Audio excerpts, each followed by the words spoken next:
Assalamualaikum warahmatullahi wabarakatuh. Saya Lydia Fitri, mahasiswa Magister Akuntansi angkatan 29. Pada siang hari ini akan membahas materi mengenai ketentuan khusus PPN dan PPNBM. Nah, yang pertama itu ada fasilitas khusus PPN dan PPNBM tidak dipungut atau dibebaskan. Fasilitas di bidang PPN mengenai PPN tidak dipungut atau dibebaskan diatur dalam diatur dalam Undang-Undang Nomor 42 Tahun 2009 atau Undang-Undang PPN Pasal 16B Ayat 1, yaitu untuk Assalamualaikum warahmatullahi wabarakatuh. Saya Lydia Fitri, mahasiswa Magister Akuntansi angkatan 29 Universitas Riau. Hari ini akan membahas mengenai ketentuan khusus PPN dan PPNBM. Fasilitas khusus PPN dan PPNBM tidak dipungut atau dibebaskan. Fasilitas di bidang PPN mengenai PPN tidak dipungut atau dibebaskan diatur dalam Undang-Undang Nomor 42 Tahun 2009 atau disebut Undang-Undang PPN yang pasal 16B ayat 1 yang berisikan tentang pajak terutang tidak dipungut sebagian atau seluruhnya atau dibebaskan dari pengenaan pajak. Hal ini bertujuan untuk yang pertama itu ada kegiatan di kawasan tempat tertentu di dalam daerah pabean. Yang kedua itu penyerahan BKP berwujud atau JKP tertentu, impor BKP tertentu. Yang keempat, pemanfaatan BKP tidak berwujud atau JKP tertentu dari luar daerah pabean di dalam daerah pabean. Yang terakhir itu ada pemanfaatan JKP tertentu dari luar daerah pabean di dalam daerah pabean diatur dengan peraturan pemerintah. Yang mana tujuan dan maksud diberikannya yaitu kemudahan pada hakikatnya untuk memberikan fasilitas perpajakan yang benar-benar diperlukan, terutama untuk berhasilnya sektor kegiatan ekonomi yang berprioritas tinggi dalam skala nasional, mendorong perkembangan dunia usaha dan meningkatkan daya saing, mendukung pertahanan nasional, serta memperlancar pembangunan nasional. Selanjutnya itu ada KITE. KITE ini adalah PPN tidak dipungut biasanya diberikan untuk penyerahan di kawasan ekonomi tertentu seperti kawasan bebas, kawasan berikat, dan perusahaan kemudahan impor tujuan ekspor. Yang mana menurut keputusan Menteri Keuangan nomor 129/KMK.04 dari tahun 2003 pasal 2 ayat 1 yang diperbarui PMK 15/PMK.011/2011 yang menyebutkan bahwa terhadap barang dan atau bahan asal impor untuk diolah, dirakit, atau dipasang pada barang lain dengan tujuan untuk diekspor dapat diberikan pembebasan dan PPNBM tidak dipungut.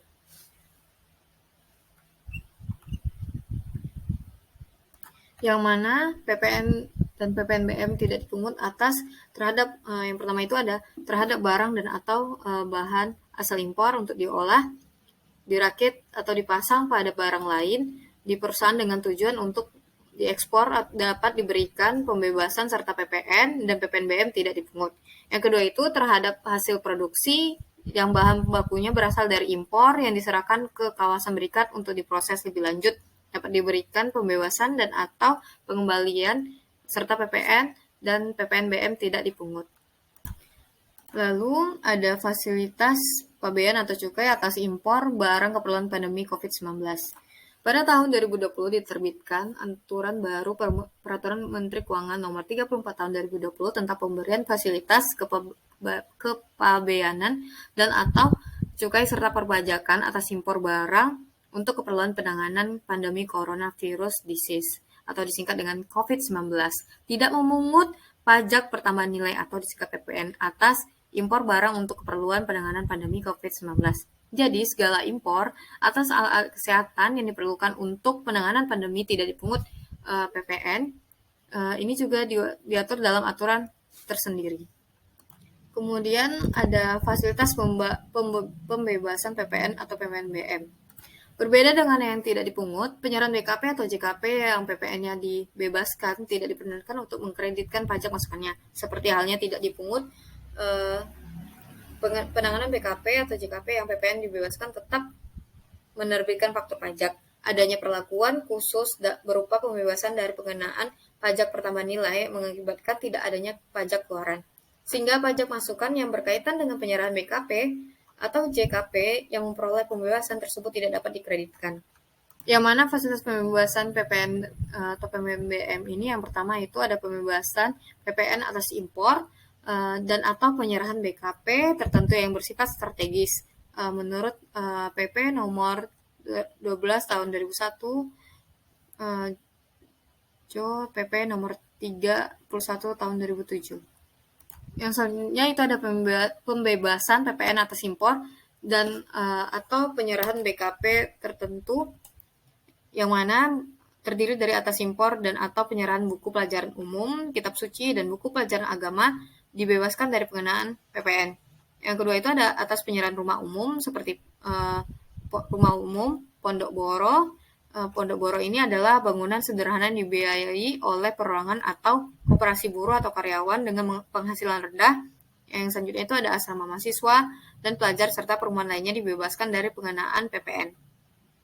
Yang selanjutnya ada pembebasan PPN atau PPNBM atas pembelian barang yang dilakukan oleh perwakilan negara asing.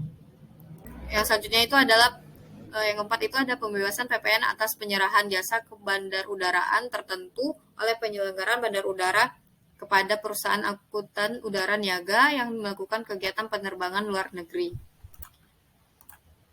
Lalu ada undang-undang terbaru yaitu Undang-Undang HPP yang menetapkan bahwa pengecualian terhadap objek PPN dan fasilitasnya, yang mana fasilitas pembebasan PPN diberikan terhadap barang kebutuhan pokok, jasa kesehatan, jasa pendidikan, jasa pelayanan sosial, dan beberapa jenis jasa lainnya. Lalu selanjutnya adalah PPN dan PPNBM atas penyerahan kepada pemungut pajak. Yang pertama itu ada BUMN atau perusahaan tertentu yang dimiliki langsung oleh BUMN. Dalam hal penyerahan BKP atau JKP kepada pemungut PPN dan PPNBM diatur dalam PMK nomor 8 PMK 03 tahun 2021. Di mana pemungut PPN itu yang terdiri pertama itu ada BUMN, yang kedua itu ada BUMN yang dilakukan restrukturasi oleh pemerintah setelah tanggal 1 April 2015 dan restrukturasi tersebut dilakukan melalui pengalihan saham milik negara kepada BUMN lainnya. Yang ketiga itu ada perusahaan lain yang dimiliki secara langsung oleh BUMN atau kepemilikan saham di atas 25% dan diatur dalam KMK. Yang selanjutnya itu ada bendaharawan pemerintah dan kantor pembenaran dan kas negara atau disingkat dengan KPKN. Berdasarkan keputusan Menteri Keuangan nomor 563 KMK 03 tahun 2003 yang dimaksud dengan yang pertama itu ada bendaharawan pemerintah adalah bendaharawan atau pejabat yang melakukan pembayaran yang dananya berasal dari anggaran pendapatan belanja negara atau daerah. Yang kedua itu ada pengusaha kena pajak. Rekanan pemerintah adalah pengusaha kena pajak yang melakukan penyerahan barang kena pajak dan atau jasa kena pajak kepada bendaharawan pemerintah atau kantor perbendaharaan kas negara. Pada saat pemungutan yaitu saat pembayaran oleh bendaharawan pemerintah atau KPKN kepada PKP rekanan pemerintah. Pada saat penyetoran itu PPN dan PPNBM yang dipungut oleh bendaharawan pemerintah disetorkan ke bank persepsi atau kantor pos paling lambat 7 hari setelah bulan dilakukannya pembayaran atas tagihan.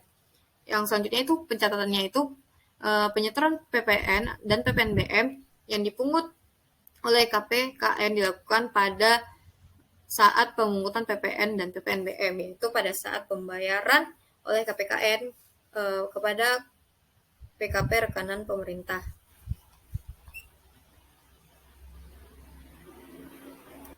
Selanjutnya itu ada ketentuan atas transaksi atau industri khusus. Selanjutnya itu ada ketentuan atas transaksi khusus. Yang pertama itu ada apartemen. Dasar pengenaan pajaknya adalah jumlah harga jual yang tidak termasuk PPN yang dipungut menurut Undang-Undang ini dan potongan harga dicantumkan dalam faktur pajak. Dalam Peraturan Menteri Keuangan Nomor 86 PMK 010 Tahun 2019, dalam aturan ini terdaftar beberapa jenis barang mewah selain kendaraan bermotor yang mendapat perubahan pajak, antara lain yang pertama itu ada rumah mewah, yang kedua itu apartemen, yang ketiga itu kondominium, yang keempat itu townhouse. Jenis properti mewah tersebut dibebani pajak sebesar 20% dengan harga jualnya dari 30 miliar ke atas. Selanjutnya itu ada real estate dan konstruksi. DPP PPN Real Estate mengacu pada jumlah harga jual, yaitu nilai berupa uang termasuk semua biaya yang diminta. Tarif PPN-nya yaitu 10% dikali DPP PPPN. PPN atas properti hanya dikenakan satu kali saat membeli properti baru. Besarnya pajak 10% dari nilai transaksi. Properti yang dipungut PPN di atas nilai 36 juta. Jika membeli properti dari developer, untuk pembayaran dan pelaporan biasanya dilakukan setelah developer. Tapi jika membeli dari perorangan, pembayaran dilakukan sendiri setelah transaksi, selambat-lambatnya pada tanggal 15 bulan berikutnya, dan dilaporkan ke kantor setempat selambat-lambatnya tanggal 20 bulan berikutnya. Selanjutnya ada emas.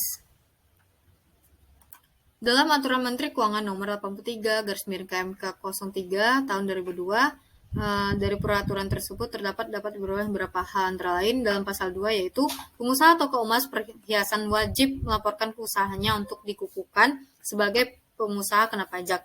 Berarti walaupun pengusaha kecil memiliki omset di bawah 4,8 miliar, pengusaha toko emas wajib dikukuhkan sebagai PKP. Perhitungan PPN yang terutang berdasarkan PMK nomor 30/PMK 03 tahun 2014 khusus untuk pajak emas perhiasan, perhitungan DPP-nya ditetapkan sebesar 20% dari nilai harga jual emas perhiasan. Jadi, perhitungan PPN untuk emas perhiasan adalah 10% dikali 20% dikali harga jual emas perhiasan. Oleh karena itu, dapat dikatakan bahwa tarif efektif untuk pajak emas perhiasan adalah 2% dikali harga jual emas perhiasan. Contoh soalnya itu, Ibu Nita memiliki sebuah toko perhiasan dan telah dikukuhkan sebagai pengusaha kena pajak. Peredaran usaha atas penyerahan emas perhiasan selama bulan Juni 2014 adalah 250 juta. Sedangkan pembelian atas barang dagangan berupa emas perhiasan pada masa yang sama adalah sebesar 300 juta. Berdasarkan data keterangan di atas, bagaimana pengenaan PPN atas penyerahan emas perhiasan yang telah dilakukannya? Ibu Nita sebagai PKP wajib menghitung, menyetorkan sendiri, dan melaporkan PPN atas penyerahan barang dagangan berupa emas perhiasan dengan perhitungan sebagai berikut. Yang pertama itu mencari PK-nya dulu, yaitu 10% dikali 20% dikali jumlah seluruh penyerahan emas perhiasan, yaitu 10% dikali 20% dikali 250 juta dapatlah 5 juta. Selanjutnya itu kita mencari pajak masukan yang telah dibayar adalah 10% dikali 20% dikali 300 juta dapatlah 6 juta. Nah, 6 juta ini tidak dapat dikreditkan. Untuk cara yang kedua itu yang menggunakan mekanisme pekreditan pajak masukan dan pajak keluaran. PPN yang dipungut dari pembelinya itu 10% dikali 250 juta dapatlah hasil 25 juta. Nah, pajak masukannya itu 80% dikali 25 juta dapatlah 20 juta. PPN terutang yaitu pajak keluaran dikurang pajak masukan. Yaitu 25 juta dikurang 20 juta dapatlah 5 juta. Nah, 5 juta ini merupakan pajak terutang Ibu Nita. Kewajiban Ibu Nita setelah menghitung pajak PPN yaitu menyetorkan PPN sebesar 5 juta paling lama 31 Juli 2014. Yang kedua itu melaporkan penyetoran PPN dalam bentuk SPT PPN untuk masa Juni 2014 paling lama 31 Juli 2014.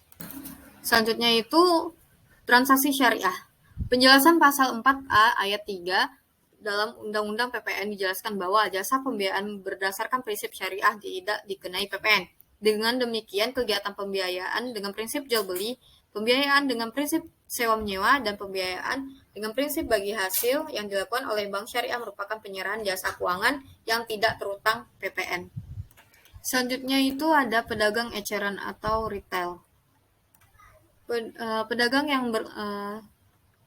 Pedagang yang langsung menjual barang atau jasa ke konsumen akhir kerap kali disebut bisnis retail. Sesuai dalam peraturan PMK nomor 18 tahun 2021 yang menyebutkan bahwa setiap PKP wajib membuat faktur pajak untuk setiap penyerahan BKP atau JKP tanpa mencantumkan keterangan mengenai identitas pembeli. Pengusaha kena pajak paling sedikit harus memuat informasi mengenai, yang pertama itu ada nama, alamat, dan NPWP yang melakukan penyerahan PKP atau JKP. Yang kedua itu ada jenis barang atau jasanya. Yang ketiga itu ada PPN dan PPNBM yang dipungut. Yang keempat itu ada kode, nomor seri, dan tanggal pembuatan faktur pajak. Nah, faktur pajak yang diterbitkan pedagang eceran itu dapat berupa yang pertama itu kontan, yang kedua itu faktur penjualan, yang ketiga ada segi cash register, yang keempat ada karcis, yang kelima itu ada kwitansi, yang keenam itu ada tanda bukti penyerahan atau pembayaran lain yang sejenis. Nah, jika PKP tidak membuat faktur pajaknya akan dikenai sanksi denda 2% dari harga PKP-nya. Apabila PKP tidak melaporkan faktur pajaknya, dikenai denda 2% dari nilai DPP-nya. Nah, jika ada pedagang eceran yang tidak membuat faktur pajak yang telah ditetapkan, maka akan dikenai sanksi denda 2% dari nilai DPP. Selanjutnya itu ada pengukuhan pengusaha kena pajak. Pengukuhan pengusaha kena pajak untuk pedagang eceran yaitu omset penjualan melebihi 48 miliar atau wajib pajak memilih untuk diukuhkan sebagai pengusaha kena pajak, maka wajib pajak wajib memungut PPN sebesar 10% dari nilai penyerahan barang kena pajak. Yang selanjutnya itu ada perhitungan pajak pertambahan nilai. Ada dua cara, yaitu pertama norma PPN. Pajak keluaran nilai peredaran bruto atau penerimaan bruto dikali tarif PPN 10%. Yang kedua, pajak masukannya itu penghasilan neto adalah 70% dikali pajak keluaran dan JKP 60% dikali pajak keluaran. Cara kedua yaitu perhitungan secara norma tarif 10%. Itu bagi omset melebihi 4,8 miliar PPN yang terutang sama dengan harga jual atas penyerahan barang dagangan dikali tarif PPN 10%. Contoh, nilai peredaran bruto BKP masa Juli 2002 tidak termasuk PPN yaitu 40 juta. PK-nya 10% dikali 40 juta sama dengan 4 juta. PM yang dapat dikreditkan yaitu 70% dikali 4 juta sama dengan 2,8 juta. PPN yang terutang yaitu sebesar 1,2 juta. Selanjutnya itu ada sewa guna usaha atau leasing. Sewa guna usaha atau leasing adalah kegiatan pembiayaan dalam bentuk penyediaan barang modal, baik secara sewa, guna usaha dengan hak opsi, atau financial lease, maupun sewa guna usaha tanpa hak opsi atau operating lease. Jadi ada dua tipe sewa guna usaha, yaitu financial lease dan operating lease. Tentu saja di kedua itu ada perbedaan perlakuan perpajakannya. Ketentuan PPN atas transaksi leasing diatur dalam KMK nomor 1169 KMK 01 tahun 1991 tentang sewa guna usaha atau leasing dan surat edaran Dirjen Pajak nomor 129 tahun 2010. Selanjutnya itu ada sewa guna usaha atau leasing dengan hak opsi. Kriterianya yang pertama itu jumlah pembayaran SGU selama masa SGU pertama ditambah dengan nilai sisa barang modal harus dapat menutup harga perolehan barang modal dan keuntungan lessor. Yang kedua itu masa SGU ditetapkan sekurang-kurangnya 2 tahun untuk barang modal golongan 1, 3 tahun untuk barang modal golongan 2, dan 3 dan 7 tahun untuk golongan bangunan. Yang ketiga itu perjanjian SGU memuat ketentuan mengenai opsi bagi leasing. Jadi atas penyerahan jasa dalam transaksi SGU dengan hak opsi dari lessor kepada leasing dikecualikan dari pengenaan pajak pertambahan nilai. Selanjutnya itu ada sewa guna usaha atau leasing tanpa hak opsi. Kriterianya yang pertama itu jumlah pembayaran sewa guna usaha selama masa sewa guna usaha pertama tidak dapat menutup harga perolehan barang modal yang disewa guna usahakan, ditambah keuntungan dan perhitungan kepada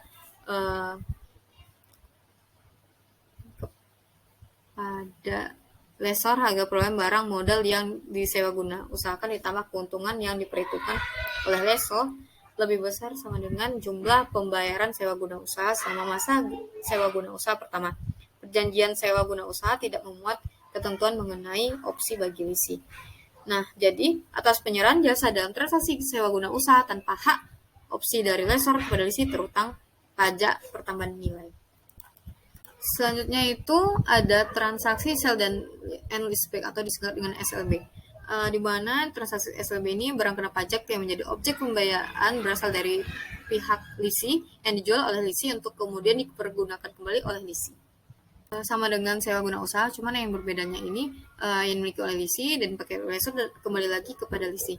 Dan di sini tetap ada dua hak opsi, yaitu dengan hak opsi dan tanpa hak opsi. Yang pertama itu SLB dengan hak opsi itu kriterianya penyerahan barang kena pajak dari lisi kepada lesor atau disebut sell tidak termasuk dalam pengertian penyerahan barang kena pajak yang dikenal sebagai pajak pertambahan nilai. Yang kedua itu penyerahan jasa sewa guna usaha dengan hak opsi oleh lesor pada lisi atau leaseback merupakan jasa pembiayaan yang tidak dikenai PPN. SLB tanpa hak opsi yaitu penyerahan barang kena pajak dari lisi kepada lesor yang disebut dengan sell dikenai pajak pertambahan nilai. Nilai sesuai dengan ketentuan peraturan perundang-undangan perpajakan. Yang kedua itu penyerahan jasa sewa guna usaha tanpa hak opsi oleh lesor kepada lisi atau leaseback dikenai pajak. Selanjutnya yaitu ada PPN atas kegiatan membangun sendiri. Kegiatan membangun sendiri yang dilakukan tidak dalam kegiatan usaha atau pekerjaan oleh orang pribadi atau badan yang hasilnya digunakan oleh sendiri atau digunakan pihak lain. Kegiatan membangun sendiri terhukum PPN. Jadi kita membangun sendiri kita tentu juga digunakan PPN.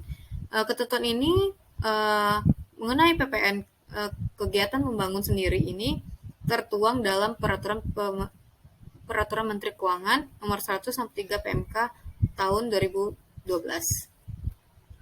Nah, selanjutnya itu bagaimana tarif dan pengenaan pajak oleh kegiatan membangun sendiri. Yang pertama itu kegiatan membangun sendiri dikenakan PPN sebesar 10% dari DPP.